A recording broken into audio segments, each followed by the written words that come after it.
नमस्कार, म रूपा थापा। तपाईहरू सबैलाई मेरो युट्युब च्यानल मैले हारेकी छैनमा हार्दिक स्वागत छ।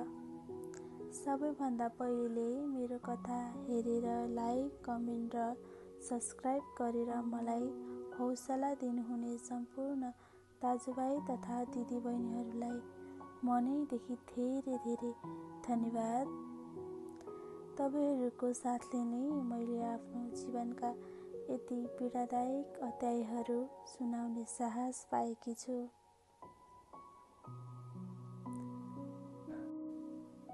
अघिल्लो भागमा मैले कसरी विश्वास गरेर विवाह गरे भन्ने कथा सुनाएकी थिएँ।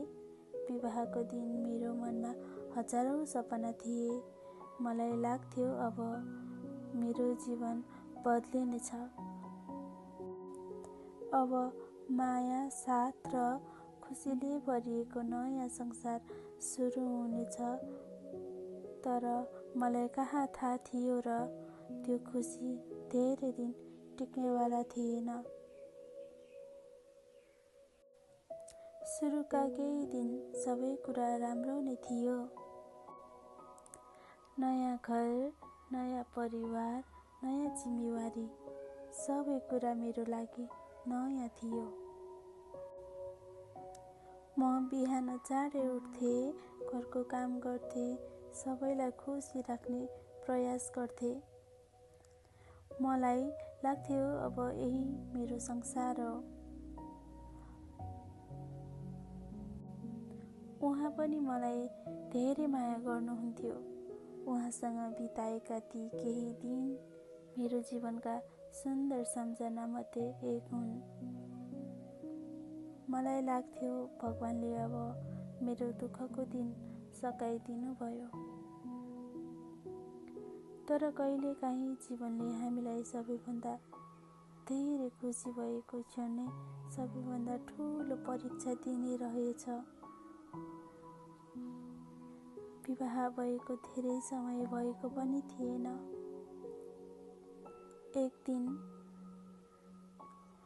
दिन एउटा यस्तो सत्य मेरो अगाडि आयो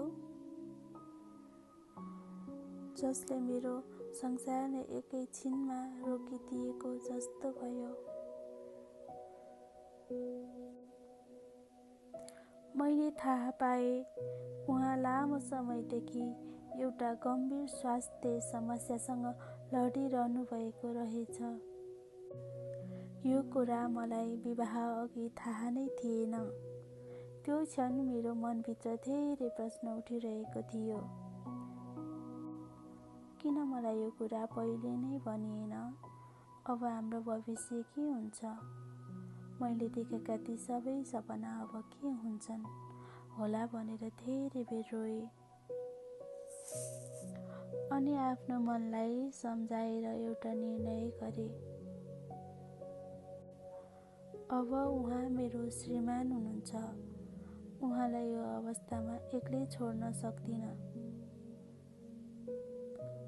त्यसपछि मेरो जीवन बिस्तारै बदलिन थाल्यो। हाम्रो दिन अस्पतालमा बित्न थाल्यो। डाक्टर, रिपोर्ट, औषधि, सुई, थेरापी यही नै हाम्रो दैनिक जीवन बन्न थाल्यो। उहाँको अनुहारमा पीडा देख्दा म भित्रभित्रै टुट्थे। तर उहाँको अगाडि भने म सधैँ मुस्कुराउने प्रयास गर्थे। किनभने यदि म पनि कमजोर भएँ भने उहाँलाई हौसला कसले दिने? त्यो बेला हामीसँग धेरै पैसा थिएन। उहाँको स्वास्थ्यले काम गर्न दिँदैन थियो। म आफै कलेज पढ्दै थिएँ। तर त्यो बेला पढाइभन्दा ठुलो कुरा उहाँको स्वास्थ्य थियो। उपचारको खर्च पनि दिनदिनै बढ्दै गयो। हरेक रिपोर्ट, हरेक औषधि, हरेक अस्पतालको यात्रा हाम्रो लागि एउटा नयाँ चिन्ता बन्थ्यो। मेरो विवाहमा बुबाले माया गरेर दिनुभएको केही पैसाहरू थियो, त्यो पैसा मैले आफ्ना रहरका लागि राखेकी थिएँ। तर जब उहाँको उपचारको कुरा आयो, मैले एकछिन पनि सोचिनँ।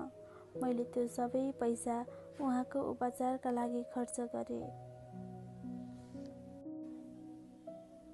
किनभने त्यो बेला मेरो लागि पैसाभन्दा ठुलो कुरा उहाँको जीवन थियो।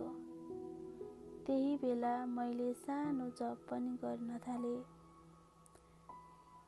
काम, कोठा, अस्पताल यही मेरो संसार बन्यो। कहिलेकाहीँ कामबाट सिधै अस्पताल जानु पर्थ्यो, कहिलेकाहीँ रातभर अस्पतालमै बस्नु पर्थ्यो र भोलिपल्टै फेरि काममा जानु पर्थ्यो। शरीर धेरै थाकेको हुन्थ्यो, तर पनि मनले हार भने मानेको थिएन। कहिलेकाहीँ हामीसँग राम्रोसँग खाना खाने पैसा पनि हुँदैन थियो। त्यस्ता दिन पनि आए। कति दिन त हामीले तातो पानी मात्र पिएर पनि रात काट्नु पर्थ्यो।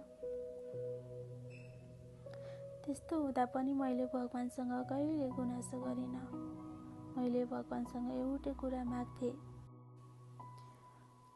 भगवान मलाई मेरा खुसी नदिनुहोस्, तर उहाँलाई छिटो निको पारिदिनुहोस्। बिस्तारै उहाँको स्वास्थ्यमा केही सुधार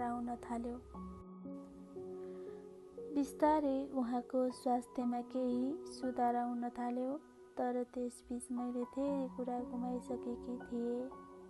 मेरो पढाइ बिचमा नै रोक्नु पर्यो। मैले देखेका धेरै सपना अधुरा भए।